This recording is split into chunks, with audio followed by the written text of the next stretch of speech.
What's going on, everybody, and welcome back to Season 2, Episode 45 of Hit the Books, the podcast where we dive deep into the world of sports and sports gambling. Each episode, we break down the latest news and trends, provide analysis, and offer up our best bets and betting advice. So let's jump into this week's episode of Hit the Books. On this week's episode, I'm back after a 2-week hiatus, but the boys held down the fort for our 90th and 91st episodes of all time. We're quickly approaching 100 episodes, and I'm really excited about that one. But in the sports world, we are ready to talk some MLB All Star weekend, some big moves as the NHL Free Agency opens up, and some NBA, and we are just under 10 weeks away from our first NFL Sunday, and we cannot forget our weekly MLB Power Rankings. But I'm ready to jump into this week's episode and introduce my co-hosts, Huff, Ace, and Mackie. Mackie, let's start it off with you this week. What do you got for us? Yeah, just another week. We're back. Jesse, missed you the last 2 weeks. It's crazy. We're approaching 100 episodes. Seems like we just started this shit yesterday. But yeah, just a lot of free agency stuff going on this week. A lot of big moves in the NBA, NHL, and we still got a lot to look forward to in both those free agencies. So let's get kind of rolling into that this week. Good stuff. Let's shoot it over to you, Ace. Take it away for us, buddy. What do you got? Another week here on the show. Yeah, like Mackie said, pretty crazy that we're getting up to triple digits for episodes. Obviously, I joined halfway through, but just a nice milestone to hit, a nice form of legitimacy in my eyes. But the MLB's been rolling and been seeing some good baseball lately. Obviously, slacked on the card yesterday, but we're hitting a nice little streak for a bit. And my goal is to be at positive units by the All Star break. So we'll keep you guys updated on that as well. But ready to talk another week of sports here. Yes, sir. I'm ready. Huff, let's finish it off with you this week. What do you got for us here? Episode 45.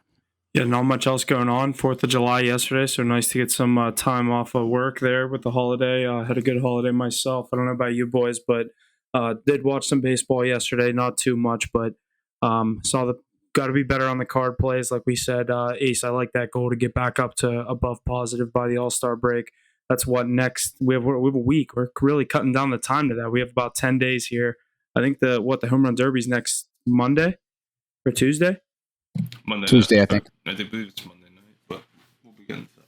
Yeah, I think the game's Tuesday and the derby is Monday. So, yeah, we got some work to do in the next couple of days. Absolutely, yeah. You said it, Huff, July 4th. It was just this past Tuesday. Why don't we do a top 3 segment here of top 3 cookout foods? I guess, in any retrospect, in the tailgate, at the 4th of July, Labor Day, Memorial Day, whatever you guys are thinking. All right, I'll start us off. My number 3 is watermelon. I think watermelon is a very superior food, easy to eat, and it's just one of those things you got to have at a cookout. Number 2, baked beans, but they have to have bacon in them. I'm a big bacon guy. I think baked beans with bacon really make the world go round. Bacon Burt, one of the pierogies for the Pittsburgh Pirates. Definitely one of my favorite. Huff bought me a t-shirt of him. Very excited to get that. And number 1, I'm going with strawberry pretzel salad. I only ate about 3 or 4 plates of it on 4th of July. Huff can attest. Easily my favorite thing to eat by far in the world, I think. What was the last one? Strawberry pretzel salad. So it's like strawberry jello with like cream and junk and then pretzels and whatever else on the bottom. Never heard of that. So it's a dessert. Oh, yeah. Oh, okay, yeah. all right. Yeah, that sounds pretty good. I was thinking at first, I was like, salad. I'm like, that doesn't sound very good. And I'm like, all right, the dessert form, that sounds pretty elite. That actually just got edged out of mine. It easily could be in there. That's probably my favorite dessert as well. I just didn't throw it in there because it's definitely a controversial pick. I can't imagine Mackie. I don't know if you're going to be a big strawberry pretzel salad guy if you saw it. Well, you know how I am. I'm a bit of a picky eater, so. But just because I don't like it doesn't mean it's not good. Hey, at least you're honest about it. Now I'm eager to hear Mackie's list because it could just be classic. I know. I was gonna go last. I can rip I'll through go here. now. Go I'll ahead, go Mackie. now. Yeah, you guys, you know how this is gonna be, plain and simple. Number 3, I'm just gonna go burgers. Pretty American of me, but just a nice burger on a cookout. They're always there, so you can always rely on it, and it's never really bad. So that's what I'll go with for number 3. Number 2, I'm gonna go watermelon like Jesse. I think that was a really good pick. You got to have your fruit in there, and it's always there. So great pick for number 2. And number 1, just grilled chicken. Great grilled chicken. You get your protein in, and it's on the grill. So if you're at a cookout, you're always gonna have grilled chicken, and it's always reliable. I mean, you going barbecue chicken, Mackie? No, not chicken. barbecue. Yeah, just grilled chicken. You know how it comes out. Just like it's got the grill marks on it and everything. Just and chicken Not on that the grill. char. It's always gonna be good. He's just dying. Listen, I told you guys. What did you say? It's got the grill marks. Yeah, it's got That char, baby. That wasn't a dumb thing to say. Come on. Honorable mention to just pasta with butter. Pasta with butter is always in the side as well. So, yeah, I get it. I'm pretty plain and bland, but you know what? I like it how I like it. Mackie, I don't think I've ever been to a cookout that gives out pasta with butter. What? I've had I have pasta salad. That would be my honorable mention there. But I don't really like pasta salad. Like my family's Italian, and we're still about just putting out pasta with the butter. You got a big bowl of pasta with butter. What are you talking about? I mean, that's like what my brother used to eat, because he sounds like the same as you. I don't think he even eats vegetables, but that's a crazy list right there.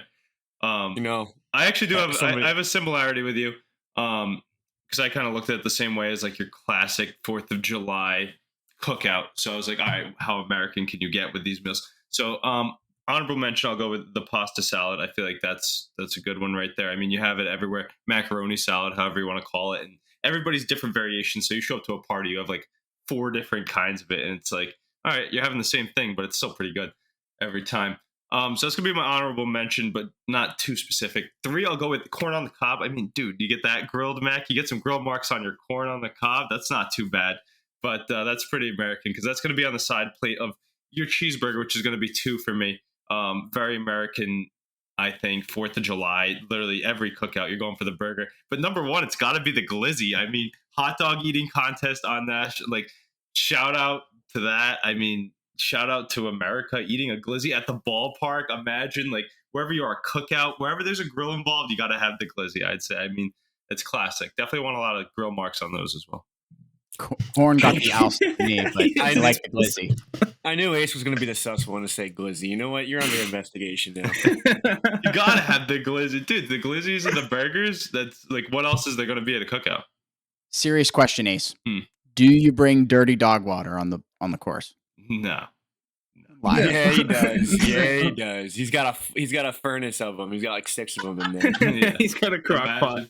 No, fills up the that's not a bad cooler. like halfway through though. In between the 9th and the 10th hole, you stop at the clubhouse. There's this place. You get a bucket of beers and 2 glizzies for like $10. I mean, that's kind of a deal.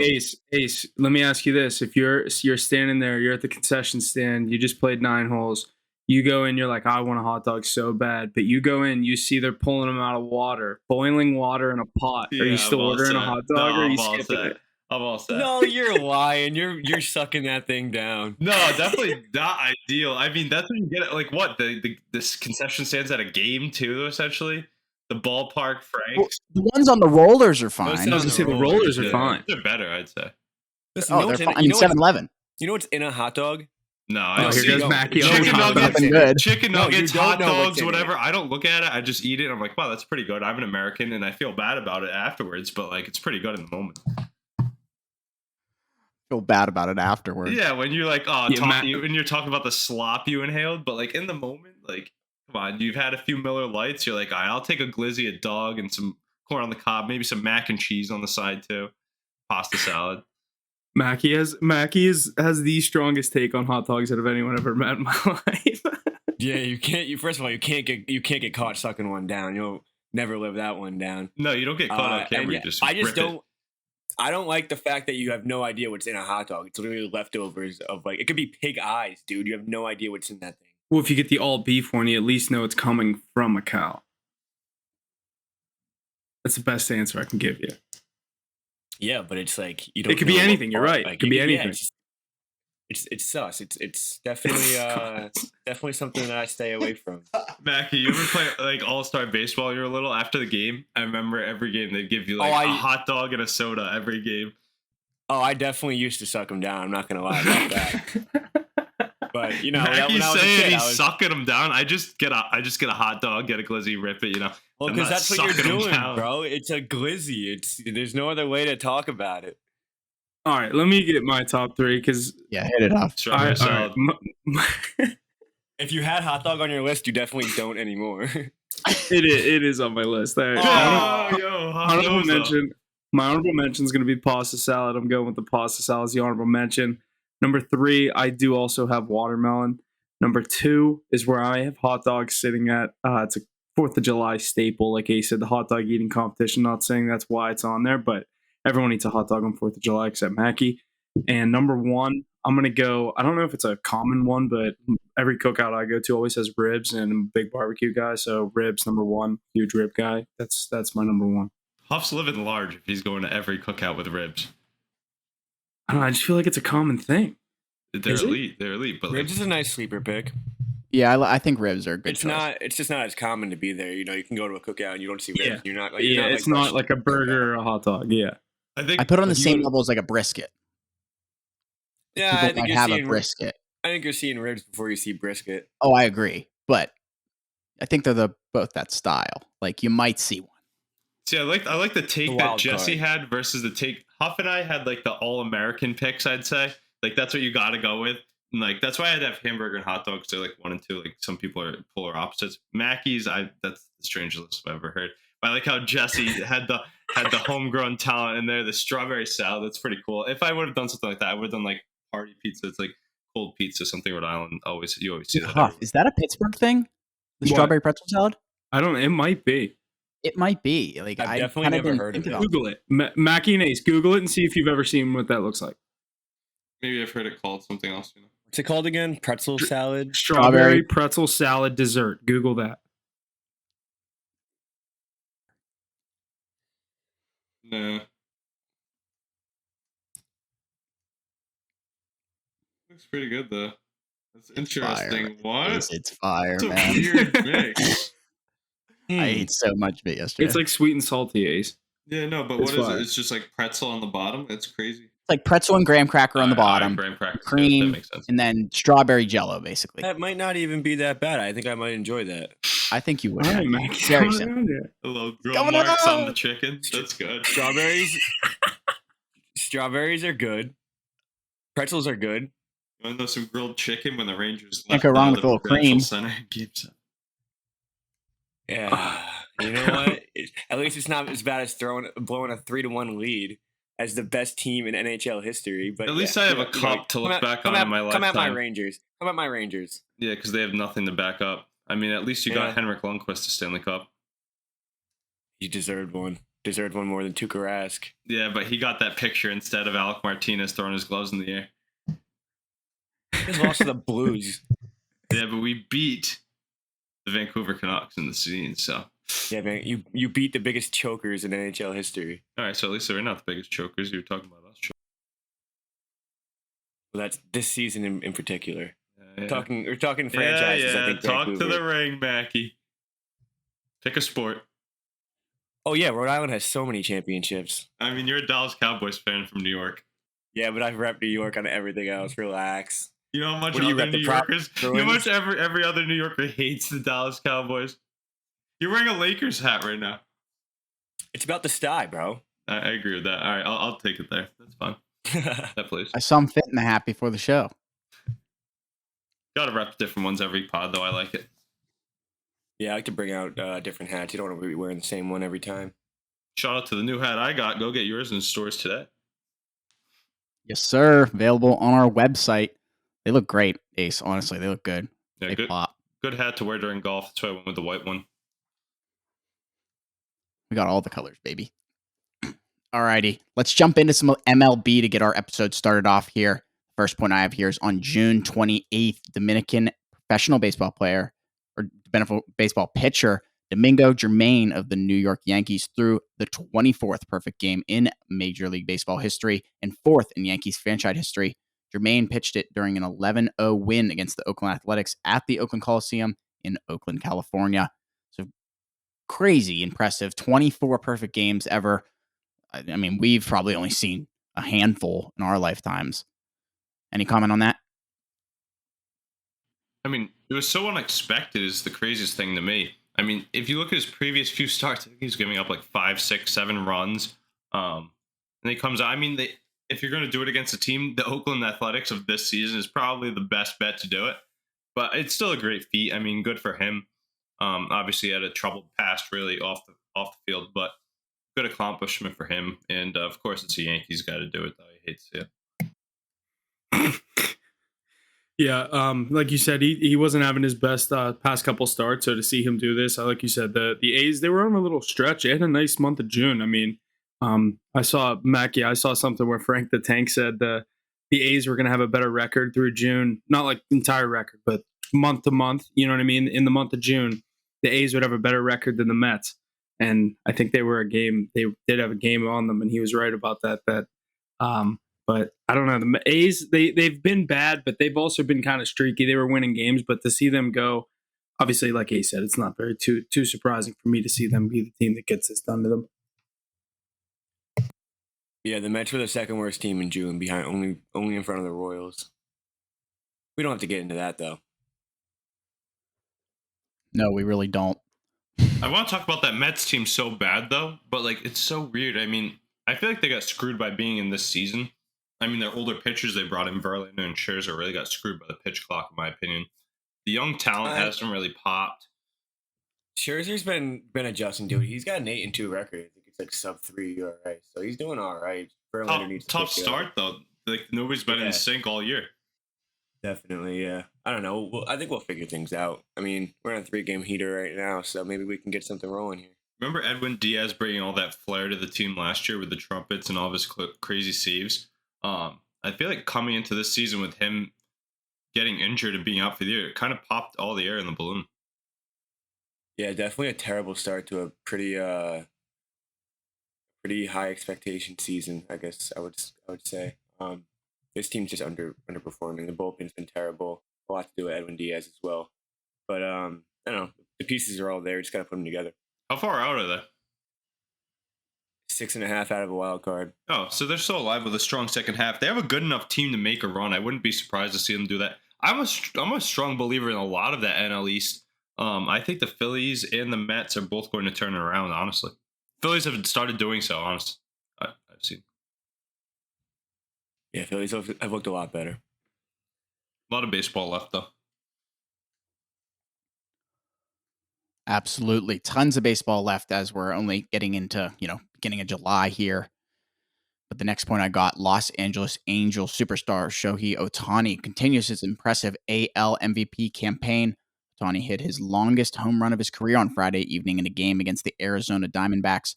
Ohtani hit a 493-foot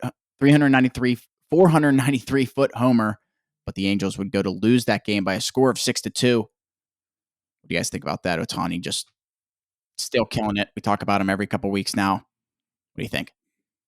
The face of baseball. I mean, am I wrong? Jesus. Yeah, I mean, definitely the face of baseball. He keeps doing crazy things, and I love how you see all the memes. Shohei Ohtani does this and this and this, and the Angels lose 9-7. Or he has 493-foot home run and a 6-2 loss. Like, it's just a shame. And now you see him go on the IR and Trout go on the IR, and Rendon got hurt. They all got hurt yesterday on the 4th of July. So I saw something 4th of July to forget for the LA Angels as all three of the big dogs went on the IR. But no, yeah, Ohtani's playing tonight. Is he? I thought didn't he stub his finger or something? He did get he hurt his finger. It's more of a trainer injury though. He's still gonna hit. Okay. He's batting third tonight. I was surprised to see that as well. I thought for sure that with him, like a day off, you're not a playoff team. Well, like you were alluding to, with the door being wide open for him to leave. I mean, if they're like, hey, he can go, might as well get the most out of him while he's here. Put him in the lineup, bat him 3. But yeah, they know he's leaving, so super athlete, one of the best athletes. When you go sport by sport, you look at Ohtani. I mean, he does everything. Obviously, the finger injury hurts, but I saw some stats like his pace for the year. Is it on his throwing hand? Yeah, I think it is. It's on his finger. And, yeah, that's what I mean. On his throwing hand? Yeah. He should be fine, though. He could probably just miss a start before the All Star break. But the thing I keep thinking about is the pace that he's on versus what Aaron Judge had last year. He's hit 30 home runs before Judge did. One of the first people hit 30 before July. He had like 15 home runs in 22 games. All these stats are pretty crazy. It looks like he could be going for that home run record if he keeps it up. You imagine he barring- breaks it the year after Judge gets it and everyone was freaking out? That'd be nuts. And we were Yeah, that looking would at be the odds crazy. the other day to win, or not the other day, probably the last time the Jesse was on the pod. So that was 4 weeks ago, 3 weeks ago. We were looking at the odds, and I asked him with a long shot bet, and he chose that one. Remember, Ohtani Yeah. to win the home run. Yeah, what was it? +3? It was like 375 when you said that. Yeah, it was a great line. And now you probably go look at that. He's probably minus, I'd guess, maybe minus 125.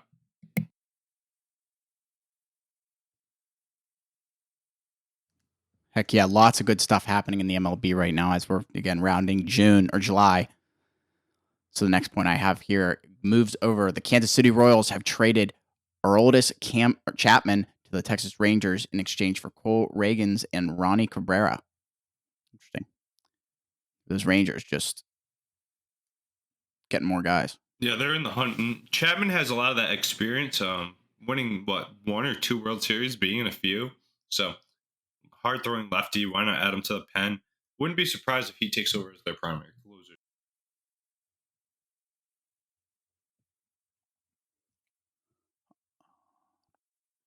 Yeah, he has that ring with the Cubs, and all I remember from that is him when he got shelled, and I think it was Game 6 where he gave up the lead in the 9th inning or something. I just remember him looking over his shoulder, just kind of like, "Fuck me." But they still won that game. He got bailed out, but I remember he Yeah. gave up that home run to that outfielder. Who was it? Eddie Rosario, maybe?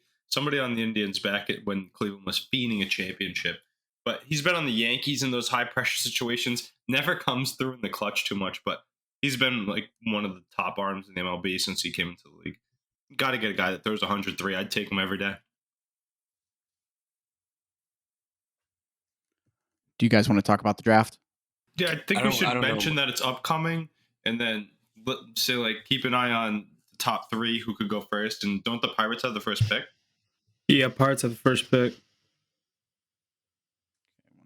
I just don't know shit about any of these guys. No, we don't except need to for spend time on it, but you Tom just might as well Cruise. like say that's upcoming this week or whatever. The Pittsburgh Pirates will be looking to select one of yada yada yada, and how they could somehow fit down the pipeline, because the Pirates have a ton of young talent already. Like, you might as well add to it for the number 1 pick. Dude, I don't even know if we're gonna keep this in here, if this is gonna get cut, but I saw something today that they're not even interested in any of the college players. They're about to just draft a fucking high school player. That's usually, dude. That's usually the best Like ones, the first few, the first few overall picks are usually high school guys. The Red Sox had But the I feel number like- 2 pick like 3 years ago, and they took Marcelo Meyer. Now he's the number 3 prospect in the league. There's 3 of them in the top 10 that I see right here. Yeah. I feel like drafting in the MLB is just like, dude, you get rid of all your prospects. Like, nobody holds on to their prospects all the way up. That's not true, though. Look at the Baltimore Orioles and what they've done. Look at everybody who's coming up now and contributing. They just had another guy make his debut today. They've had like probably 4 top 20 prospects make their debut this year. Yeah, but I saw a TikTok that was like, it actually might have even been the Orioles, but it was like this team's like top 10 prospects in 2017, and every single guy was not in the organization. Yeah, a lot of them do sell high on them, but a lot of teams ride them out too. Look at Volpe. I mean, but it's weird where they get drafted. But guys like Drew Jones's blue chip prospects are like so important to ride out. Like Drew Jones is going to be the number 1 prospect in baseball. He was drafted last year. Yeah, this mock draft that I'm looking at right now from Perfect Game has Max Clark going first overall to the Pirates, and then it has all the college guys that we all know: Skeens 2, Dylan Cruz 3 to the Tigers, another high school kid number 4 to the Rangers. I mean, and then look at Wyatt Bryce Harper. Langford from Florida, number 5. Bryce Harper came right out of high school. They knew that he was going to be that good. I mean, That's a rare talent, though. yeah, but usually that's what's been happening lately. Adley Rutschman. Bryce Yeah, was like one of the most hype. He was like compared to like LeBron for baseball. I thought the Pirates were going to get Dylan Cruz, or were looking at Dylan Cruz, but I saw something today they're not like supposedly interested in him. And then obviously there's 2 high school players. I guess that's the kid that they're mainly interested in. But I wanted them to get the pitcher, Skeens from LSU. That dude was a stud in the College World Series. The tough thing is those pitchers are tough to take early in the baseball drafts, because those are the ones that usually fade out. Look at those guys from the last Last few time the years. Pirates took a pitcher first overall, though, it was Garrett Cole. So, like, if they like it, go get it. But what about like those Vanderbilt pitchers like Leader and Kumar Rocker? They've been. Yeah, I was gonna say Jack Leiter. Kumar Rocker. They were supposed to. It's tough to follow those, but the Those two position were supposed to be players, studs, and the you can Pirates find the went for position players that can be good at like 18, 17 years old. The thing is, those Pirates have such a good farm system already, and youth coming into the MLB, like they got to figure out where someone fits that they need. Like, what do the Pirates need? Probably some outfielders, right? I mean, our outfield right now is aging. Old out. Well, you know. See, that's my thing. It's like when in doubt, I just draft pitching. But I get what you mean. Those are the guys that don't necessarily always do. You know what I mean? What he's doing at LSU, there's no way to say he's going to do that against half of or any of the NL Central if he goes to the Pirates. You know what I mean? Realistically, you probably won't. It's just it takes time. You guys got into the draft pretty good there, but the draft begins here on July 9th on Sunday, 7 p.m. Eastern. Pittsburgh Pirates have that first pick overall. You got something to say off? I hate how the MLB draft is in the middle of the season. Yeah, why do they do that? So weird. It's the only sport that does it. They also have like 1,000 picks. Because it's the end of the college and high school seasons, though. Oh, that's what it is. Isn't it like 20 rounds? But then why? I think it's like 26. Ace, when does baseball season start? Like, I don't know if that's baseball right. Don't quote me, but like it could be school years and having to do with that too. True. I was gonna say, well, it would make most sense for it to be in like November. It seems like it's after the high school year's over, though. They would be halfway through another semester, like in college or. Yeah, true. That doesn't make sense. It's an interesting thought. I didn't think of that. Oh, you're so right. Yeah, that actually does make a lot of sense. I just don't like it. Yeah, I also don't like the fact that you can just like turn down getting drafted and just try again next year. They're like, yeah, I'm good, thanks. Yeah. Well, that happens a lot with people coming out of high school. I mean, I do like that though. You can kind of pick your landing spot. A lot of people do it to increase their draft stock. Yeah, but it's like, I don't know. I feel like that happens more in baseball than any other sport where you get drafted and you're just like, yeah, I'm going to go back to college for 3 years. And it's like, what happens with that pick? Like the Pirates have a first overall pick. Say they draft this kid out of high school and he's like, I'm going back to high school or I'm going to college for 4 years. And then he ends up getting redrafted anyway. So like, you just waste the first overall pick. No, if he doesn't like turn it down and like decide to re-enter, the Pirates still have his rights. Like it's not like just because he's not going to the team right away. They still just try to move him. Rights for him. Yeah, he's just a prospect that like if they wanted to add like a trade piece or something like that. Yeah, he would literally just be a trade piece until they can move them. Yeah, you have to like actually like deny the draft and like say you're gonna re-enter next year or something. Yeah. Who did that in the NFL? Didn't like Drew Brees do that, or who was it? I didn't know you could do it in any other sport. No, Eli Manning just said that he's not playing for the Chargers, so they just traded the first and third overall pick once Philip Rivers was drafted. Hey, you got to read that Drew Brees book. It's actually a pretty good one. Autobiography about that story. Yeah, Eli said he's never playing for the Chargers. He overcame a lot of adversity, though. His career shouldn't have kept going after his initial injury, and then Sean Payton took the chance on him.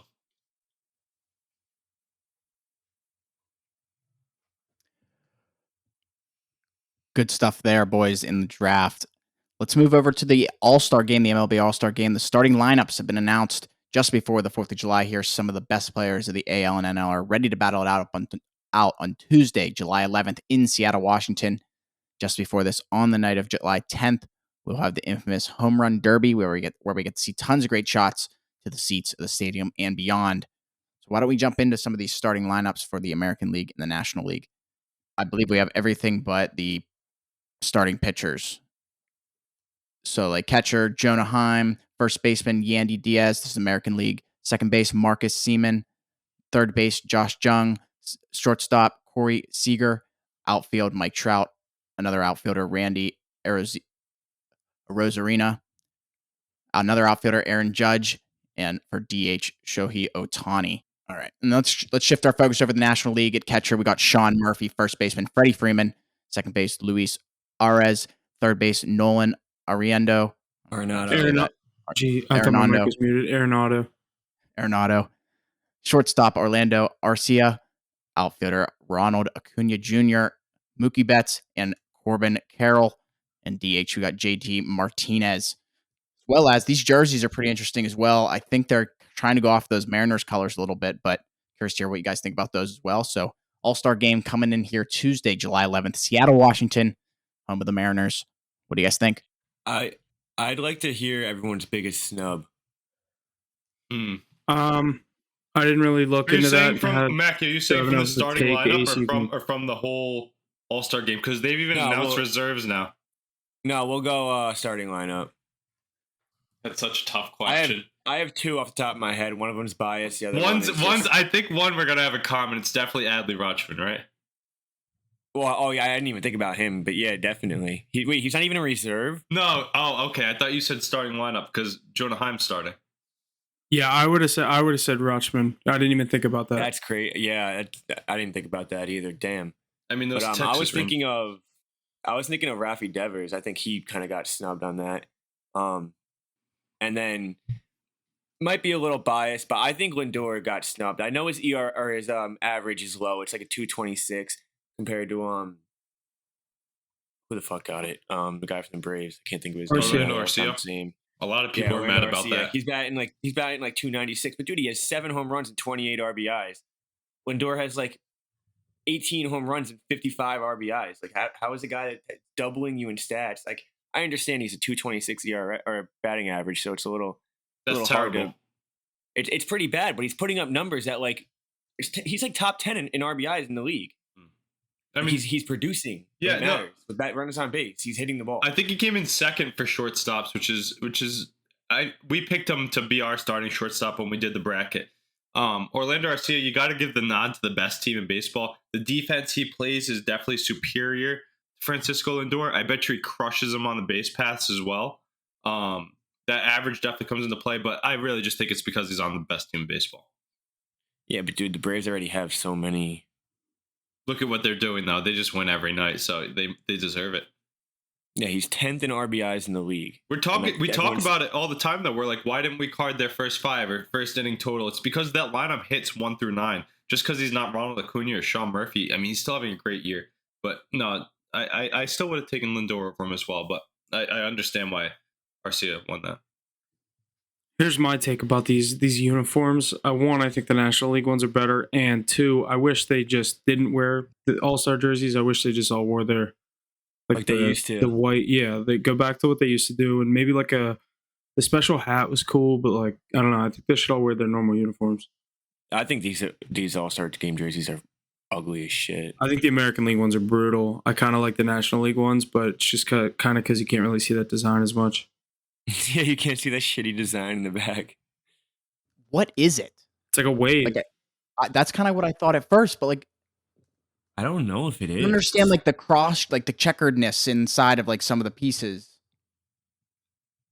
It's like a camo vibe. You know what? It's kind of like how the NHL made those the first time they did 3-on-3 jerseys. They're trying to make them too flashy nowadays, in my opinion. It's like the only people who buy All-Star jerseys anymore are kids 12 and under. The only All-Star jersey I had was the Ortiz one. And it was orange from when he played in San Francisco. I feel like the baseball ones are different. Like baseball All-Star jerseys, but like, dude, no one's buying the NHL All-Star jersey. Are you going out and buying a Pro Bowl jersey? No. Still? No. Well, because baseball jerseys are easier to rock, like just like in the home run derby. That's probably the real reason I did it when Ortiz was hitting home runs into the bay. Well, like when Josh Bell did the home run derby a couple years ago, I wanted to get the All-Star jersey that year, him, and it was like sleeveless. I was like, I would never wear that. Yeah, that is crazy. That's whack. The color scheme is just tough. I mean, I know they're going Mariners heavy, but like, when Bell did it, and I was looking at that jersey, that sleeveless one, it was when it was in Cleveland. So it was really just a navy blue jersey. It said National League in red. So it was like, wasn't that bad. It was just a red, white, and blue jersey. Yeah, that is cool. But I don't like these jerseys. I used to always rep those All-Star game hats. I'm a big hat guy, like Mackey and Newhoff. So I'd get a new like Red Sox hat, a few of them every year. I get the fitted one, like the All-Star game ones. It was something I'd get a lot, just with different colors and designs for the All-Star game. I'm eager to see what they look like this year, though. I only saw the jerseys. I don't know if you guys happen to see the hats at all. I haven't seen them, no. Guessing pretty similar with that design and color scheme. Dude, that's tough. I just randomly I forgot they did that they're always like the host team's colors. And I remember the Pirates hosted it in '06, and look at these American League jerseys. They're literally just like Pirate jerseys. But Mariano Rivera. It's kind of cool though. I like that. That's tough, dude. Look up the ones from San Francisco that like The National League ones were yellow. The National League ones weren't as cool, but the black American ones look League. sick. No, but going back to Mackey's point about big snubs, I thought Wander Franco, obviously that shortstop position in the AL, but the Rangers dominated the starting lineup card, which is crazy to me. I would have liked to have seen Wander Franco get the start. Definitely Rutschman too. Like Mackey said, the whole Red Sox team, Verdugo, Yoshida, and Devers numbers are insane, but poverty team right now, so that's why you miss out on a lot of starts. Obviously, my boy Kenley Jansen got in as a reliever.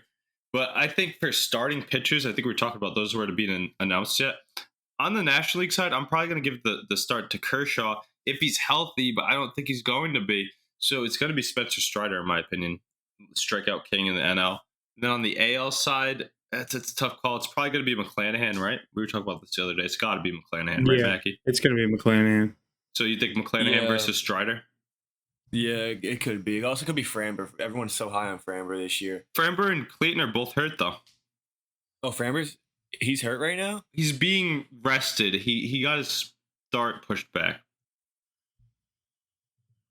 Justin Steele of the Cubs, too. He's got a 2.43 ERA. I think if they went with the Cub, though, they'd have to go with Stroh, no? Nah, yeah. I don't know. It's tough. I think you should just go with Strider, to be honest. Yeah, I mean, the mustache and the strikeouts, how do you not? Yeah, he's a beast. Also, Grant Williams just went to the Mavs. He sucks anyways, thank God. Good stuff there. Yeah, the MLB All Star game and All Star weekend is this upcoming weekend, starting and beginning of next week. So lots to look forward to as we continue through the MLB. I got another point here. On only July 2nd, the NL MVP frontrunner Ronald Acuna Jr. already broke his single-season career high in steals by swiping his 38th bag with over half the season to go. How many can the superstar finish with? What do you guys see? Him keeping on this path, or what do you think? You think he has more? He's gonna how many more steals is he gonna have than home runs? It's crazy because he's 30 plus in both, right? I think this is the most electrifying player in the NL. I mean, I want to say the whole league just because he's the flashiest, but you got to give Ohtani his props. I think he's my favorite. This is my favorite guy to watch. Obviously, I watch a lot more Braves games than I do Angels games just because of the time being on the Eastern time. But I don't know. I think Acuna, the stats he's putting up this year, this Braves lineup is loaded. You check the score; they're up 5-0. Like Ace said, a lot of these. Really early on, this lineup gets rolling, and when they're hitting, it seems like they can't stop. And him, like you heard that All-Star lineup, half the guys are Braves. It seems like so, but he's really having a special year. I don't know exactly what he's going to get to, but who's first if he's in second with this? Esteury Ruiz on the Oakland Athletics. That guy says like almost 50 swipes already. So that's all he does. They timed he's got 42 compared to Acuna's 41. But dude, I honestly don't like this new rule with the stealing bases. Like it's almost like it's free. So it's so much, dude, and it's like changing the game completely. The new rules and pitch clocks and whatnot, it makes it so easy for elite base stealers to like grab free bases nowadays. Yeah, listen to this though. Ruiz and Acuna are at 42 and 41. Wander Franco is in third with 27. He's missed a lot of time, but yeah, that's crazy. Yeah, that's 14 in between the second and third. That's insane. You know what's crazy though is Acuna's batting average versus Ruiz. Ruiz is stealing like way every time he's on, probably. Yeah, definitely. Because Acuna's on base way more. Well, Acuna's hitting the ball out of the park a lot, but when he's on, he is on base a lot more. So he's the NL lead in steals. Yeah, you're definitely right. Most electrifying player in baseball. I'm gonna say Ohtani's the best. But Acuna is the flashiest, best. Like, he's the flashy highlight. Like he's what everybody thought Fernando Tatis was. Yeah, he's got the yellow armband, the yellow cleats, the yellow everything. It just pops. Yeah, that's really the important thing. Ohtani's just the definition of a most valuable player. You're not wrong.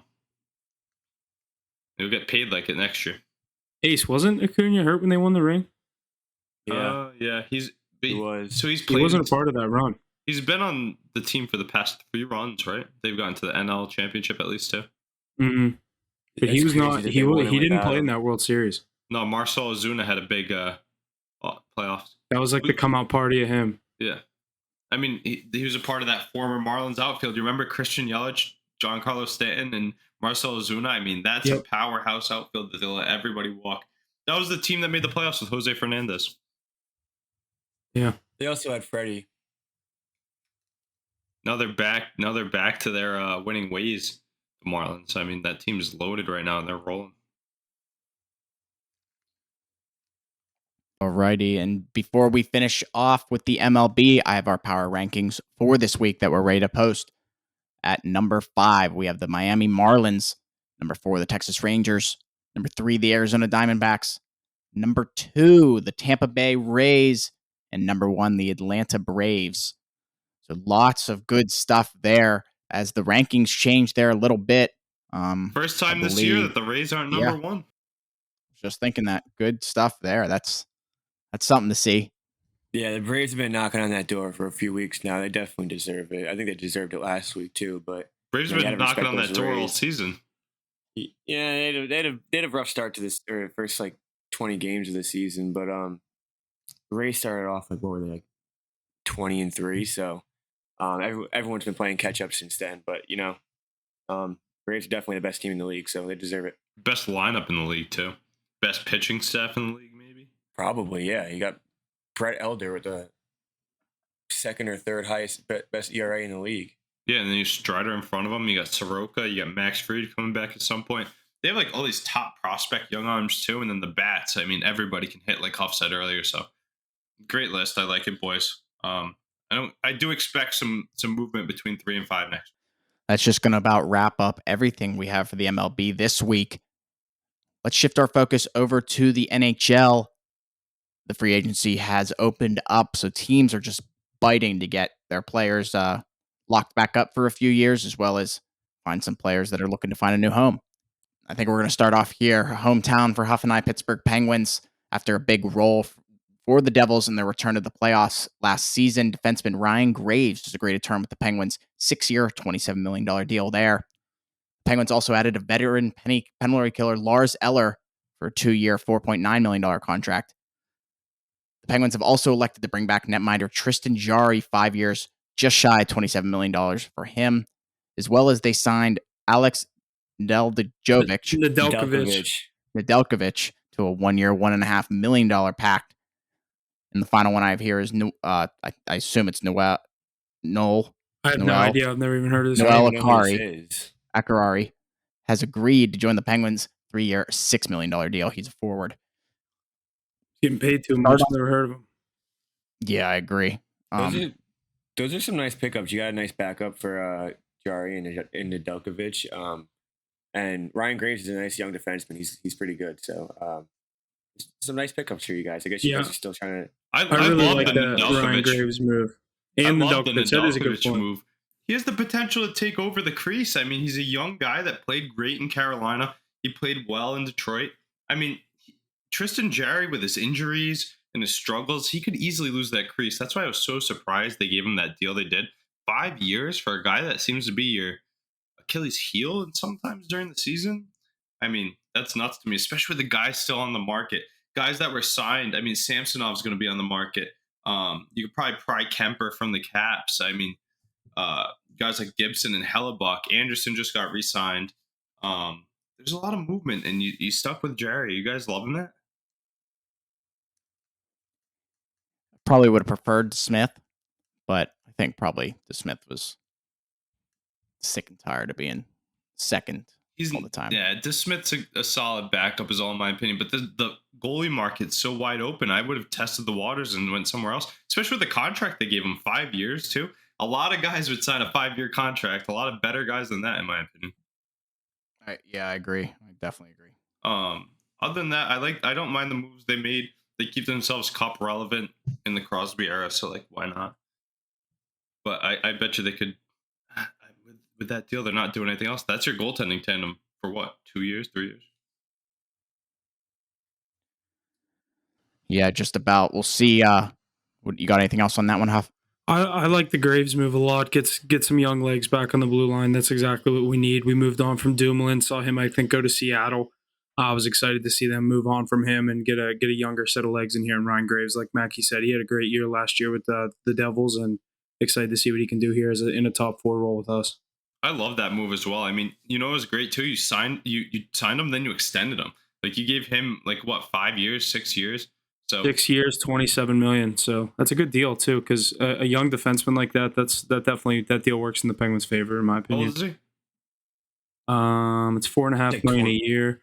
I was going to say 24, 25. Oh, that's crazy. Yeah, that's a great deal.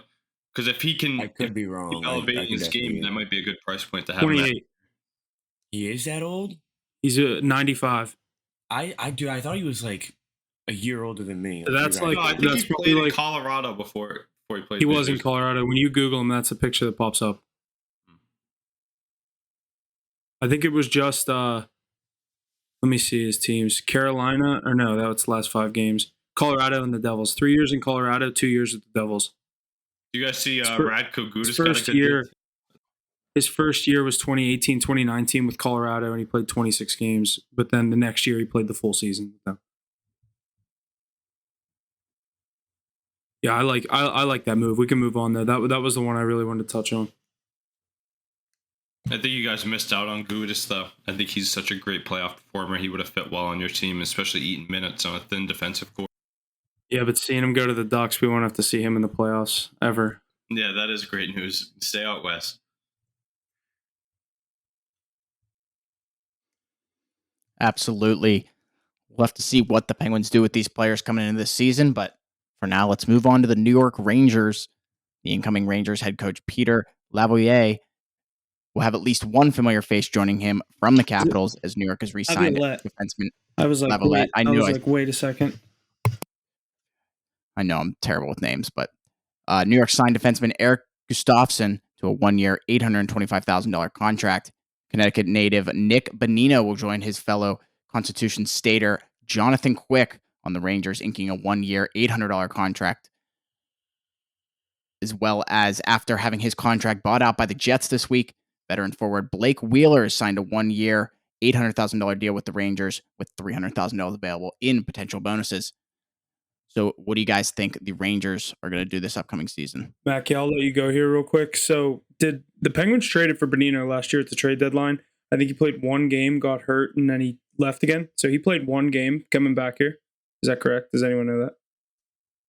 Jesse, do you know? I'm not 100% sure, but I'll let you know. All right, Mac, you go ahead on your New York Rangers. I like this Blake Wheeler move. I thought that was a great addition. Obviously, I keep seeing things that Tarasenko's on his way out. But what do you think about a couple of these moves that they've made so far?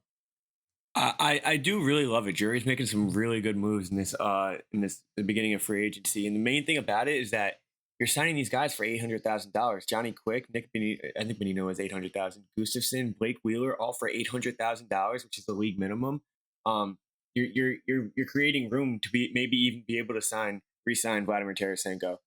You're probably going to get at least him or Kane back. So regardless of which direction we go there, I think you can't really go wrong. But Jerry's definitely making some really good moves. I love Quick as a backup, solid backup for a top 3 goalie in the league, and Igor Shesterkin. But you're signing depth pieces with Blake Wheeler, who's got a lot of veteran experience. Gustafsson's nice in the back end. I really like what Jerry did here. I like the pieces we've picked up so far.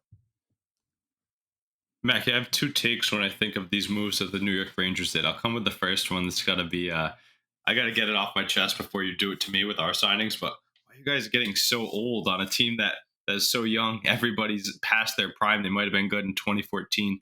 Bruins did the same thing. But now I'll get to my real take on it. I do like the money and the contracts that they spent on a team that's right there. We saw they were right there in a cup in a loaded East. And if you can get out of it, you never know. The Panthers did it. So why not spend cheap and upgrade in areas that you can? You don't need Kane. You don't need Tarasenko. Wheeler can play that role. Jonathan Quick's better than Halak. Brings winning experience to the locker room. Hopefully some good juju into New York. I like these moves, but I feel like they're not enough for a team that was outplayed by the New Jersey Devils, a team that got even better. So I think they need to do a little bit more here this offseason. Yeah, not a bad take, but in my opinion, the Rangers were the better team in that series. He's underperformed. So like you don't really need to add the extra pieces. You just need your big guys to step up. And if you're gonna roll with them again, then you gotta trust them to get it done next year. I think top to bottom, we definitely have one of the best rosters in the East, and we could be one of the best teams in the East. Big guys got to play. So you're bringing Jonathan Quick and Blake Wheeler into this locker room. Jonathan Quick has the cup, and Blake Wheeler's just been in the league forever. Former So. captain Blake Wheeler. Yeah, former captain Team Blake USA. Wheeler, so He's got all the accolades. yeah, I think Drury's got to be doing something here with either Tarasenko. I don't think Blake Wheeler can do the exact same thing that Tarasenko can. I think keeping Tarasenko would be huge. And we're holding on to a lot of money right now, so maybe we can get it done. But I think all the pieces are there. Everything's got to come together. The big guys got to step up. Zibanejad, Panarin, playoffs come around. You cannot go ghost. And I think the roster's there. So if we can just play to our potential, this team definitely has what it takes. Yeah, I don't think they're bad moves. I just think the Devils had a better offseason so far. That team's probably the scary. I mean, the Hurricanes had a great offseason too. Dude. Both of those. I mean, the Met is so loaded. I don't think we got better than either of them. The Canes or the Devils. The Devils definitely upgraded big. But I don't know. I think the Devils are going to upgrade in net too. They need to. If they do, like I said last week, they could be cup favorites if they can get either Hellebuck or Gibson. Yeah, I saw that you said that. I don't really think that Gibson is. You think he's just venting? Yeah, I also didn't even think he was that good on Anaheim. I think he thinks that he's not playing to his full potential because of the trash team he's had around him. But I think he's going to get lit up next year wherever he goes too. I don't think he's that good of a goalie. Really? I'm complete opposite. I'm a big Gibson believer. I watch him play night in, night out on those West Coast late night games. He's putting up those crazy saves with crazy stat lines with no help in front of him. Former USA starting goaltender too. Same with Hellebuck. That's pretty funny. I mean, those are the two big names on the market. But I think there's going to be other names on the market that are just as good to step into that crease for the Devils that were better than what they had. I think you got to go at Hellebuck here to get that veteran goalie experience who has Vezina in his back pocket. That'd be the craziest move of all time. Yeah, I think you roll with someone like Samsonov, you're not going to get the job done. It's just a guy that's been underachieving year in and year out. So but that's who you end up with if you're sleeping it during free agency. But he costs some money too. Like you're gonna pay for a guy like him, and I just don't think it's worth it. It'll be interesting to follow though. Two very solid teams with lofty expectations coming into the new season. I like the Laviolette ad as well. I know we've talked about it a few times, but I think he should provide some stability in winning back there. Accountability is the main thing. He holds his players accountable really well. Gerard Gallant did not do anything like that. And that's what we need. Our star guys need to be held accountable. Good stuff there, boys. Yeah, the Rangers getting some different moves here. But let's move over to your Bruins ace. Starting off, veteran blue liner Kevin Shattenkirk is heading to Boston, signing a one-year deal with the Bruins. Milan Lucic is coming back to Boston as the bruising veteran winger has inked a one-year, $1 million deal. After spending time in the Pacific Northwest with the Kraken, Morgan Geekie is heading to the Northeast, signing a 2-year, $4 million deal with the Bruins. Finally, veteran forward Patrick Brown is signed with the Bruins, agreeing to a 2-year, $1.6 million contract. Any other ads? Anything I missed? What do you guys think? What do you think, Ace? Yeah, I mean, like Mackey's team, I would trip myself here with that first take. I would say, wow, you're getting guys that were good maybe in 2016, right? But the Bruins have a much different situation than the New York Rangers. They have one of the tightest cap spaces in the NHL. That's why we saw them offload guys like Hall and Foligno. And that's why we saw them let guys like Bertuzzi and Orlov and Hathaway walk. You put your chips all in last year and you failed. So now you got to reap those benefits. They're setting themselves up for a great cap run next year with the expanded cap. So that's like a lot of people are holding out hope for that. But I still think this team's really good. Shattenkirk, good third pair defenseman. He replaces Connor Clifton. I think that's an upgrade. JVR comes at $1 million playing in the Taylor Hall role. Taylor Hall was getting like $4.5 to $6 million to do what he did. JVR for $1 million is a great placement there. Obviously losing Bertuzzi hurts. A lot of Boston fans were pretty butthurt about that. Patrick Brown, Milan Lucic, good depth signings, but they'll be in the press box more often than not. But I'm just waiting to see the big things are Truce Bergeron, David Krejci. We got to hear that news that at least one of them is coming back. I'm hoping it's Bergeron, but I think these are okay moves by the Bruins so far. I think they're going to do some more trades and whatnot. Don Sweeney's going to get creative. I don't know what you guys think about these Bees early veteran moves. Yeah, some of these moves. I mean, the Lucic move coming back, obviously, that kind of surprised me. But I do like the Shattenkirk move. I think that is, like you said, good stability in the bottom. Excuse me, pairs of your defense. But I don't know. What is there any word? Like, is it or Bergeron, and are they supposed to come back, or is it truly like they're going to do what they did last year, just wait and see what happens with the roster? I think they're going to wait and see what they did last year with the roster. And that's why they held out last year and they played for like $1 million. They played for pennies last year. And that's what they'd end up doing again if they sign that year contract to chase the cup one more time. But I think Bergeron's much more realistic coming off the Selke season than Krejci, who was injured in the playoffs, who already left for a year, right? I think Lucic signing him, maybe that's like Cam Neely, Don Sweeney's way of saying, hey, come on back with the band. But personally, I'll enjoy watching Lucic fight, but I hope he's in the press box more often than not because his legs are so slow and the turnovers are costly. But he's got the heart of a lion. And another team, you guys touched on like how good the Devils got. Another team that I thought got really good that I saw we're not really going to touch on much, but the Leafs. The Leafs, yeah, what they're doing. You touched on Bertuzzi. They got Bertuzzi. They got Domi off of Dallas. They're definitely targeting that certain style player. Yeah, dude, the Ryan Reeves contract is terrible though. You know what they're doing? They have all the pieces, but they just haven't been a physical team. They're getting the grit into that lineup. Bertuzzi, and they got two grit players that can score, and they got Reeves as a fighter. Yeah, I mean, it's they got to try something out. They have all the pieces there. That's the only thing that they haven't had, and it just hasn't worked out. So I mean, last resort, just go to the big bodies to get it done down deep in the corners and set a tone. I like what they're doing over there. I like those moves by Toronto. I really do. That's like them too, the one thing I wanted to touch on. I also love the Toronto trade deadline acquisitions. And I like their moves last year in free agency, but they never pan out for some reason. They brought in Ryan O'Reilly, and now he's gone. I mean, obviously replacing him with Domi and Bertuzzi. Bertuzzi on the 1-year deal, getting paid like $7 million annually. So he's just going to play with Matthews here, and hopefully they're trying to shoot for the cup in 1 year with those two because they won't be there the following year. And then Reeves, though, for 3 years, I'm not giving Ryan Reeves a 3-year deal. Ryan Reeves isn't coming. That's crazy. He's not coming anywhere near my team. I saw what he did on the New York Rangers. They tried to use him perfectly. They're a great team, cup-ready team. They added Ryan Reeves, and he did nothing. He actually put their team backwards, in my opinion. I mean, obviously, you try the Rangers? Yeah, I think so. Oh, I disagree. I think he was a good piece for the Rangers. Oh, but yeah, when it came to winning, no, that Leafs, you know what I mean? Like, the only problem, it worked up until we ran into the Lightning, and then you either had to put him in the lineup to set a tone and lose a guy that you should be starting, or you just got to put him on the bench, and that's where we kind of realized we were just like, we got to get rid of him. I wouldn't play Milan Lucic or Ryan Reeves in my lineup in the NHL nowadays.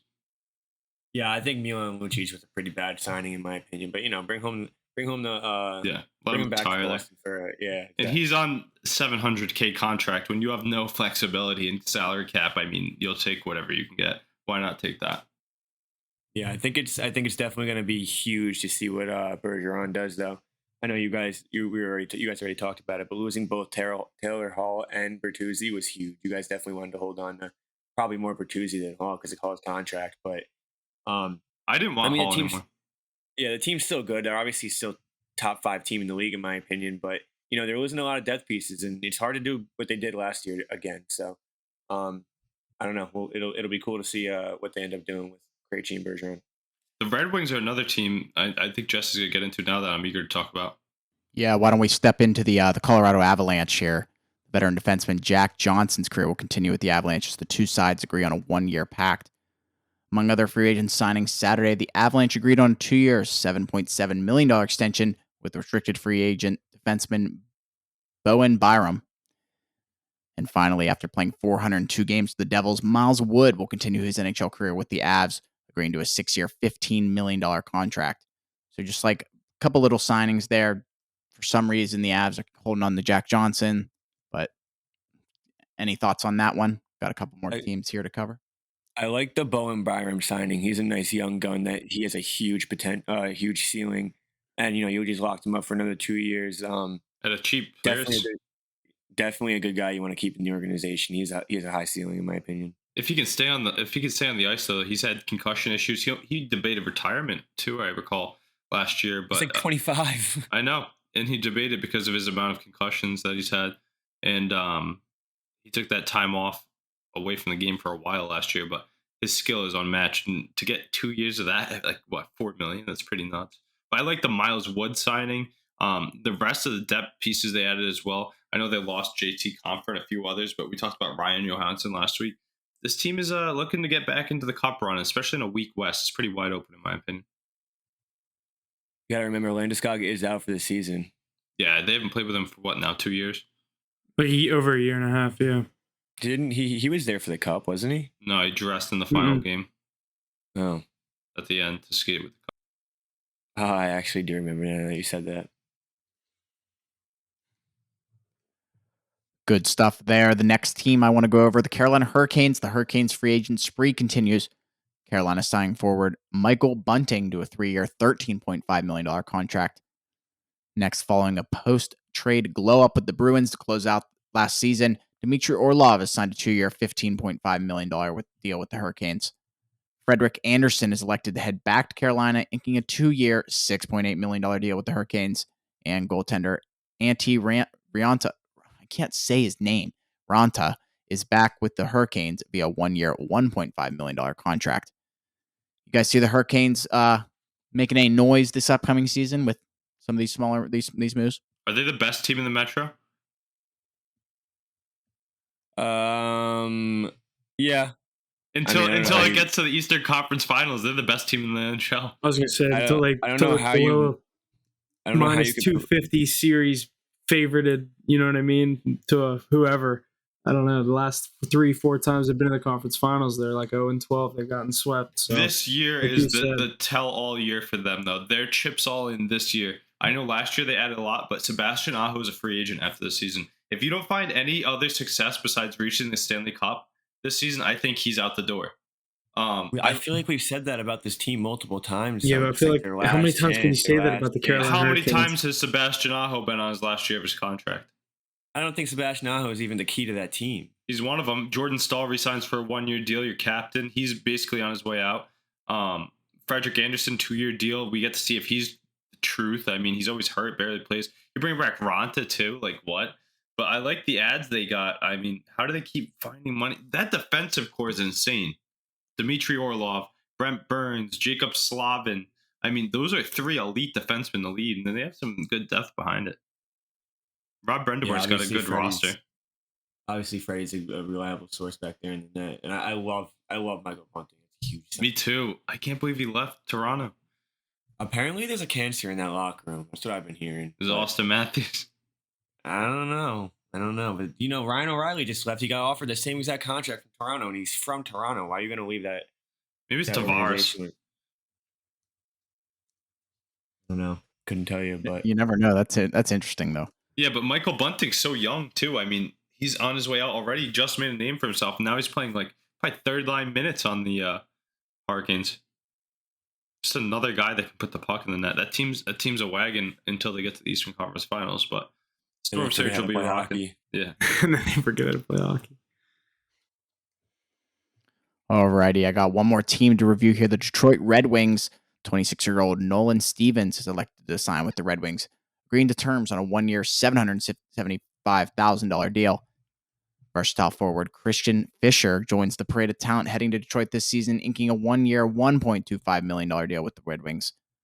The Red Wings also added defenseman Shane Gottsespierre to a 1-year, $4.125 million deal. JT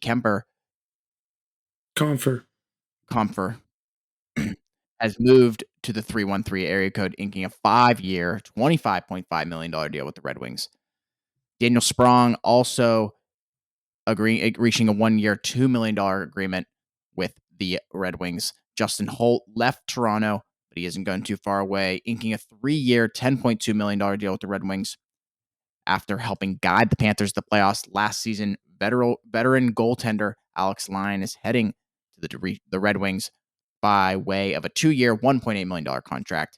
And James Reimer will also be in net for the Red Wings, 1-year, $1.5 million for him. So, is Alex Lyon their starting goalie? Well, they lost Nedeljkovic. Last year they kind of rolled with him, and who was the other guy? Husso, yeah. He's their one. Fuck, I forgot about him. Yeah, I was gonna say, but yeah, you're signing 2 goalies like that. It's kind of weird. 2 depth goalies that are like unproven. Like Reimer's old. Yeah. In Lions, This Detroit team is just building depth. They have a lot of young pieces. I like that. I really hated to see them lose Bertuzzi last year. Obviously now, like we said, he went from Aces Bruins now in Toronto, but I think they have a lot of young pieces. I'm a big Larkin guy. I think this Red Wings team I like a lot of these pieces. Compher, a great depth player. Compher could turn into one of the best second line centers in the league. And I really like a lot of these moves that Detroit's making. They're definitely one of the young teams to be on the up and coming in the East for sure. The tough thing is though, they're the forgotten team in my opinion. You have the Bruins, you have the Leafs, you have the Lightning. That's who everybody thinks of now. You have the Panthers. They've been there the past few years. They just went to the Cup. That's your 4th team. The Buffalo Sabres are on the up and up with Tage Thompson, 50-goal scorer, and then you got the Red Wings right there as well. I mean, that Atlantic's pretty strong. I don't think the Ottawa Senators.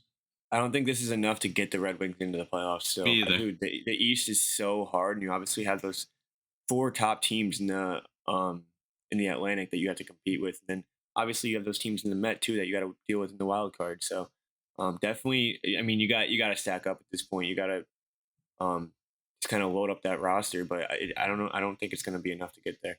They need their young talent to take a big lead. I don't know. I was gonna say I'm expecting big years from guys like I think you could see Moritz Seider competing for a Norris Trophy in the next 2 seasons. Yeah, but he was last year, wasn't he? He was top 5 defenseman. He was the Calder, wasn't he? Yeah, I think so. No, Matt Beniers won it. Oh no, 2 years ago. That would have been 2 years ago. 2 years ago. Yeah. Well, not 2 years ago. Last year, I guess. How do you say that? But, yeah, I know. We're on the same page. But yeah, the Red Wings, they're a good. Lucas Raymond, guys, but yeah, again, like Lucas Raymond is not going to send you over the top. I mean, he would have to have a stellar season to even just like make that much more of an impact. Yeah, you got the Sabres coming up on the up and up. You got the Senators. I mean, both these teams. Senators getting ready to bring it with crazy, in my opinion. Like I think Tage Thompson is a better player and prospect than any guy the Red Wings have, but I'd take the Red Wings roster right now, guy for guy, over the Buffalo Sabres. I disagree. The Sabres were 2 points out of a playoff spot this year. I know. I'm just saying for the future, the young guys. I'll take the Sabres over the Red Wings for sure. Yeah, so I definitely, and I like the Red Wings, but there's so many teams that are right there that a losing streak, a 6-game losing streak will just take you out of it. I'll take Tage Thompson over Larkin. I'll take Darlene. No, probably not over Seider, but like he's right there. And they have so many other guys. Owen Power, Dylan Cousins, like all these young guys that are like young power, dude. That power play is just so elite because they're all just a bunch of skill players lighting it up.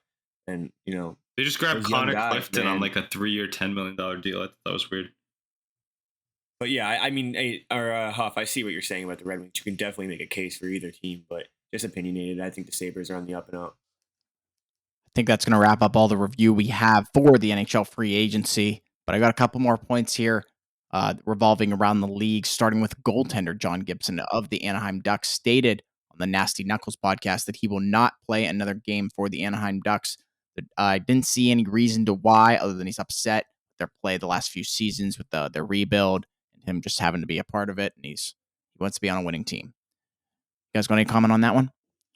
Alrighty, and next, the Atlanta Thrashers, a franchise relocated in 2011, has just been totally disbanded. Like we talked about, Blake Wheeler was the last official player of the Atlanta Thrashers organization to leave the pre-existing franchise now known as the Winnipeg Jets. Like we said, he signed the 1-year, $800 million deal, or $800,000 deal with the Rangers.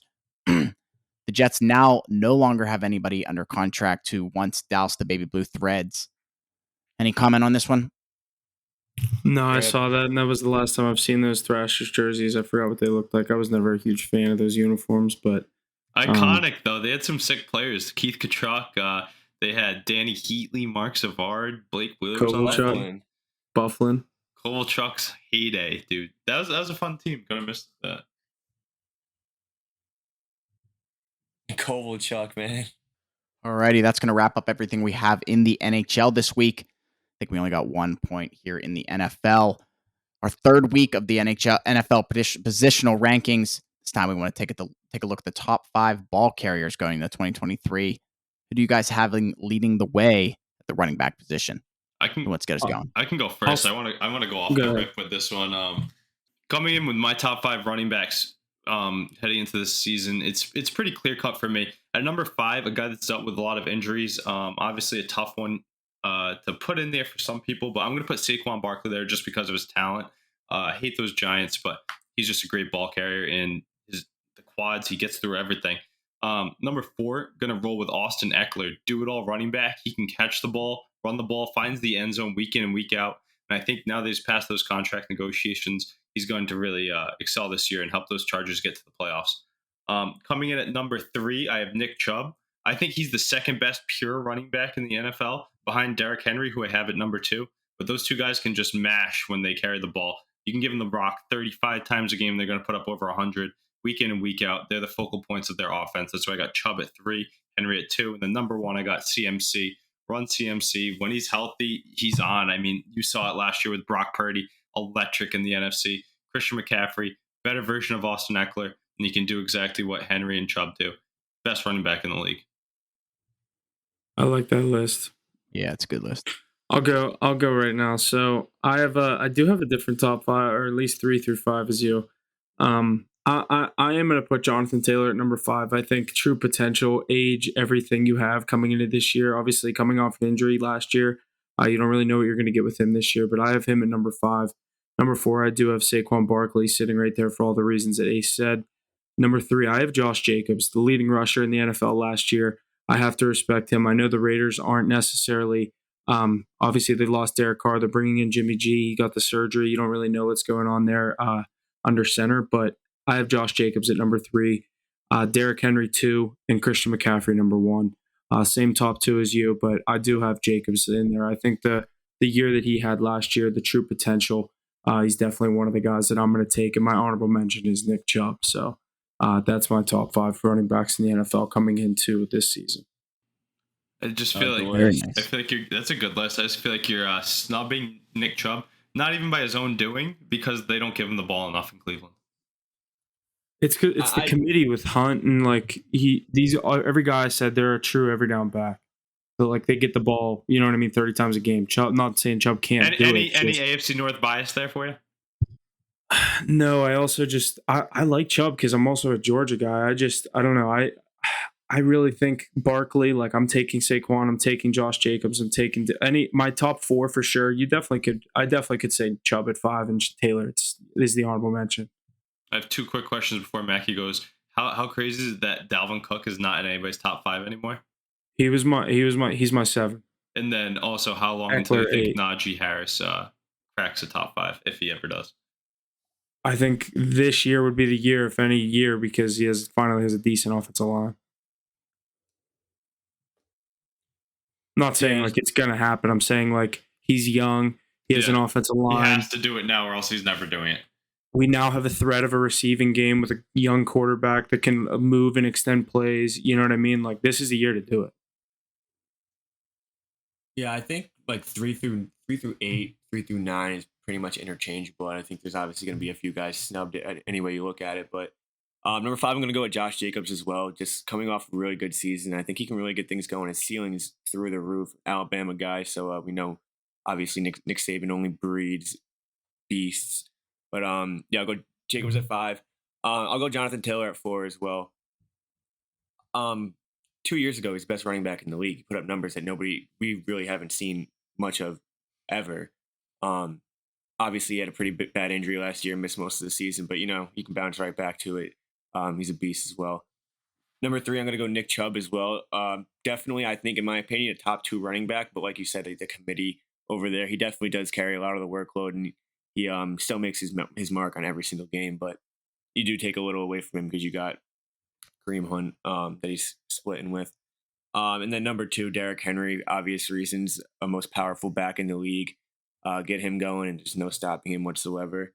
And then Christian McCaffrey at number 1. I think that's pretty self-explanatory. Like you said, he's just a better Eckler, and Eckler is sitting right outside my top 5. But he's definitely the best running back.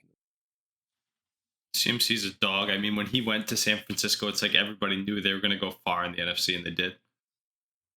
I Yeah, mean, they killed in that trade.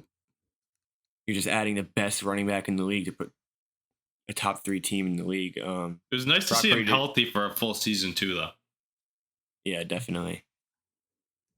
When healthy, I feel like it's got to be him and Henry.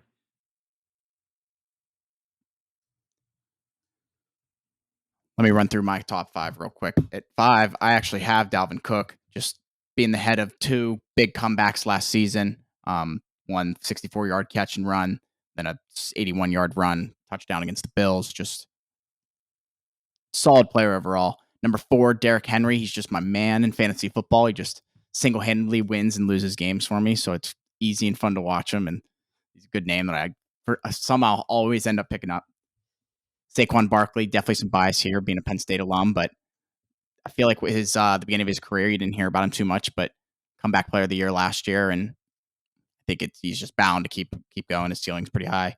Number 2, Austin Eckler, in his 6th year, broke another franchise record, 107 receptions. No complaints on that route. And then, like all you guys, Christian McCaffrey, number 1, CMC, can't go wrong. I like your top 2 there. I mean, it's pretty edgy to go with Eckler at 2, but in today's NFL, it's so important the receiving back, how much they can be used, and he does that better than everyone not named Christian McCaffrey. But the thing is, he still totes the rock too, and he gets in the end zone. He's a goal line back. He's a little ball of hate. I was gonna say those are like the fantasy football running back projections, just because Henry doesn't catch a ball. Like those top 3 guys all get catches and receptions, like you said, Ace. You know what I mean? Yeah, but if I'm taking a running back, I'm probably still going to take Henry and Chubb over him and scheme them catches out of the backfield because they're good enough athletes. But Austin Eckler is a true receiver. Like, he can run routes for you. He can pick up first downs. You go to him in 3rd and short, you know? I mean, yeah, I think I like that list. It was like Mackie said, people are going to get edged out. I had Eckler down all the way down at like 7 or 8 because I want to get Cook in there. There's so many guys, like Mackie said, 3 through 8. I think is pretty interchangeable. But yeah, that's you think Dalvin Cook will find list. success outside of Minnesota? I don't know if he goes anywhere in the AFC East. It's going to be interesting. I'm excited to see this. You can find our lists online on our socials. I'm excited to see ours up there. Some good running back ratings, and I'm eager to hear what everybody else has to say. Alrighty, good stuff. That's just going to about wrap up everything we have in the NFL. Got a little bit in the NBA, as there was over $1 billion in reported deals the first hour and 2 minutes of the NBA Free Agency, which opened up. Did it open up last week, like late last week? Or is it early this week? Yeah, a little bit earlier than the NHL Free Agency. I thought so. Okay, so we got a couple things to review there. The Golden State Warriors and 4-time champion Draymond Green came to an agreement, 4-year, $100 million contract. This deal keeps the big 3 together there with their eyes set back on the NBA Finals. Was he going anywhere else, though? I don't think so. I mean, he's the face of that team. Draymond Green, he's got the podcast. Golden State Warriors are going to keep making money for year in, year out off of his name. And I like what he brings to the court, especially with Steph Curry, the way he plays basketball. Who else is setting those picks for those 3-pointers other than Draymond Green? It would have been so weird to see Draymond in any other uniform. I was kind of like looking forward to be honest. I think it would be so weird, but seeing him in a different uniform, I'd love to see how he plays with a different team. I mean, obviously, he fits that Warrior system so well, and he knows it so well.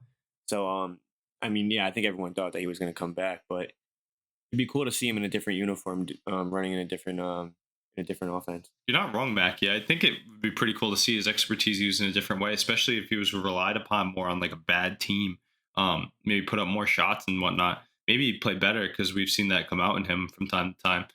But yeah, it was weird that all the media outlets were saying he's going to get moved too. I was like, no way. Draymond Green's leaving the Golden State Warriors. Yeah, where was he going to go? He's got to get paid too. The Rockets they were talking about because they had all that cap space. They brought in Brooks and Van Vliet. A lot of people projected him going there as well. Maybe before all the Suns trades, they project him going there maybe to bring his toughness and winning ways. But I just couldn't see it. Like, you saw him in the match. He's like Steph Curry and Klay Thompson. That's their boy. Like, he's not leaving. He was chirping Klay. That's Draymond Green. One of the coolest people in the NBA, in my opinion. He got the bag, too. I'm not a Warriors guy, so I'm not the biggest Draymond guy, but I respect him. Yeah, you gotta hate him then if you don't like him, I'm guessing. I don't really, like. I was never a Warriors guy. Yeah, you're a Did you guys LeBron see guy. That the? makes sense. Yeah, when he was fucking with LeBron, I definitely didn't like him those couple of years. Yeah, Did you guys see the home run derby participants? No, they just released him. They 30 just made the minutes ago, bracket. yeah. I was gonna say I saw like a group of like the first like 4 of the 8 or whatever, and I'm like, how do they know 4 but not all 8? Yeah, Like, right. Who is it? I'm gonna list them off real yeah, quick. read it real quick. I'm eager to hear that. Alonzo, Arozarena, Mookie Betts, Adolis Garcia, Vlad Jr., Louis Robert, whatever, however he says it, Julio Rodriguez, and Adley Rushman. Oof, those are some good names. Mookie Betts in it, such a dog. He's a great in front of the camera too, but it's gonna come down to like Fat Vlad and Alonzo. I could see it be rigged for Adley. You think? Julio Rodriguez at home is definitely gonna put on a show. I feel like the home guy never does good. Yeah, but I mean, when it's Julio Rodriguez, he might. Yeah, the skinnier guys got to put in so much more effort in every hit too. So I feel like they Fat get Vlad and easier. Alonzo, dude. Bro, all they got to do is make contact and it's going. What a thing for Vlad to win after a bad first half campaign, but I'm excited for that. And when we get odds on that, we'll definitely post those online for you guys and let us know who we're taking because I'll be throwing on that for sure. Yeah, let's finish up this NBA stuff. We'll post all that stuff. heck yeah. Next in the NBA, point guard Fred VanVleet has agreed to terms on a 3-year, $130 million contract to join the Houston Rockets. VanVleet's new deal is the largest contract in NBA history for an undrafted player. That's pretty dang interesting. The Rockets are just looking to spend money any way they can get it, and I like VanVleet, but this Rockets team is so young. I don't really know how well they're going to do, and it's a tough Western Conference. I mean, I guess you could say it's top heavy, and then it kind of drops off. But I don't know. This Rockets team, I think, is still a couple years away, but that's a good deal for VanVleet. 3 years, $130 million, and if they're not that good after 3 years, he just moves on to another team. And I mean, it's the NBA. The odds he plays out that whole 3 years there is, in my opinion, not very good. It's a good deal for VanVleet. It's not a good deal for the Rockets. Yeah. I just think he's good. He's got his ring and everything. But I wanted him to go to the Lakers. I really wanted him to go to the Lakers, but they didn't have that kind of money. I don't think he should be the main guy on any team. I don't think that's the type of player he is. And no, I mean they have the young depth in Houston, so I guess it's not all on him. But giving this guy $130 million, what is it, $35 million a year? Something like that. Actually, no, it's definitely way more. 40. It's more than 40. Yeah, it's like 42 and a half. 42 and a half. That's insane for Fred VanVleet, in my opinion. I like this deal though. I mean, VanVleet's gonna put up buckets down there, and the Rockets had money to spend. They have great size in the other positions that they've been drafting year in and year out. They added some toughness in Dylan Brooks. I think this team's gonna be a lot better than people expect. I mean, they have so much talent from the draft the past few years, and VanVleet's a sniper. And when he's hot, he's good. He's got that ring to bring with him too. Definitely got that bag. That whoever his agent is, I saw he secured a bunch of bags for a few people over the weekend. He had the best day out of anybody, but Rich Paul, yeah, he had the best day I think out of all the agents in free agency. But I mean, obviously, I wouldn't give VanVleet that much, but when you have it, why not spend it? And he's going to be a good point guard for him. I made a bet with my friend that they would finish under 500, and I think it's a pretty good bet on my part. I think they'll be right around it all year, though. You'll be have to monitoring that one. I said around 36, 37 wins they'll finish with.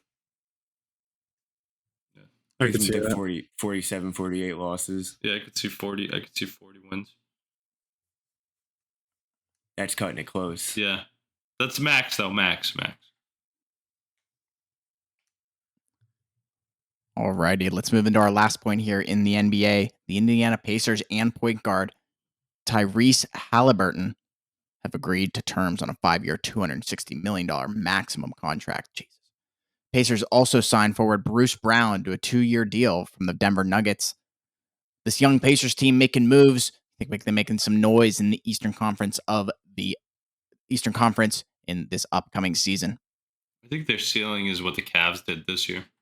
I was just gonna say they're as far as the playoffs, they're not gonna make much noise. But I love Tyrese Halliburton. I love Benedict Mather, and I really like this Pacers team. I think they have some good young pieces, but just like the NBA is so top heavy in the two conferences, you have like 3 or 4 dominant teams, and then it's such a cliff drop off to the 4 to through 8 in a lot of the or in both sides of the bracket every year. But I think this Pacers team has the capability to make some noise next year. I think Halliburton could have a big year. Halliburton's insane, though. He's got that bag deservedly. So I was surprised when he was dealt from Sacramento, but it worked out for them, I guess. But yeah, he's a stud. Sacramento fans were so pissed they traded him. Me too. Well, you get Sabonis in, and I think your Sabonis is more valuable than Halliburton. Halliburton's younger, though. Imagine they still had Sabonis. I think the Pacers could crack that top 4. Mm-hmm. Yeah, but there's no way you're getting Halliburton. And if you are, you're not signing Halliburton at $260 million. They just need to go get another piece for Halliburton. But they're still a ways away out. I think the Hornets, the Hawks, and the Heat are all like Cavs better depth teams than them. I think this team, the Indiana Pacers, is better than the Kyle Kuzma and Jordan Poole duo in Washington.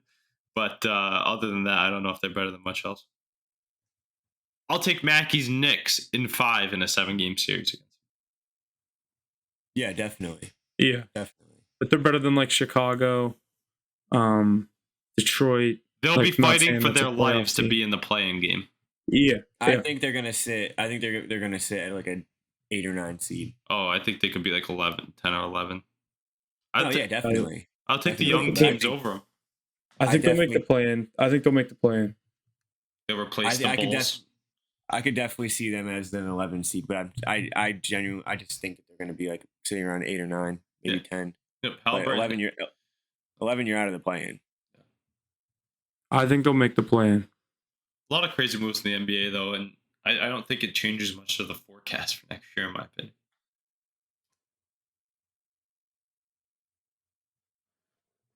Good stuff, boys. Yeah, a lot of moves coming in the NBA that we got to review, so look forward to that in the coming weeks for sure. I got a couple other points here before we get wrapped up. Team USA men's soccer moves along in the Gold Cup as they faced against Canada in the quarterfinals on Sunday. Always rooting for our US boys there. US soccer, I think we've bet on them a couple times, once or twice, and I think they did us good once and screwed us once. But the one thing I wanted to say about that, though, you guys see any of those highlights from those games? I know they're playing like lower countries.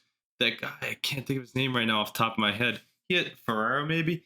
He had back-to-back hat tricks or something like that. He's putting up like numbers, like historic type numbers in his debuts with the team. But I remember I watched it last game. He had a hat trick in the first half, which was pretty crazy. So American soccer getting better.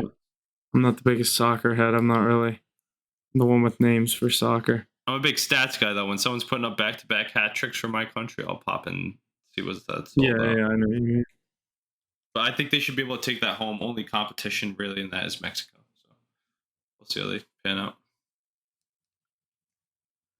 Alrighty, and the final point I want to go over. A great UFC card takes place this Saturday, July 8th, as we get to see 2 title fights. Card is headlined by one of the sport's best, is Alexander Volkanovski. Ace, you're sort of our UFC guy, I'd say. Huff, maybe you as well. I'm just enjoying the UFC, so I think that's going to be a good fight. I think Whitaker's on the card as well. There's a few title fights, but I just wanted to get it in here because there's a good bunch of cards coming up this summer. I know further down the line we have O'Malley and Sterling and a lot of big fights coming up, so definitely keep the UFC on your radar. Might see that in our primetime post coming out tomorrow. But yeah, you get some good picks on those. We might have some people come and go some picks for these upcoming matchups. Yeah, I didn't look at this card yet, but yeah, definitely when you see that name on the main event, definitely this could be one I'd be tuning into.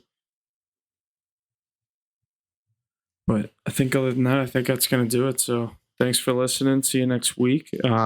Like he said, MLB Home Run Derby on Monday, so stay tuned for all of our MLB plays this weekend. And obviously with the All Star game on Monday and Tuesday, going to stay tuned for that on Monday and Tuesday for those plays, whatever we're going with. Other than that, thanks for listening. Like I said, we'll see you next week. Good stuff, boys. Lots to look forward to, like Huff said. I'm ready for yet another week of baseball before we have, we'll be going into 9 weeks for our first NFL Sunday. We're at 10 weeks right now, but looking forward to it. Hit the books. That's all I got. Ace, Mackie, anything else, Dad? Hit the books. We'll get you in the green.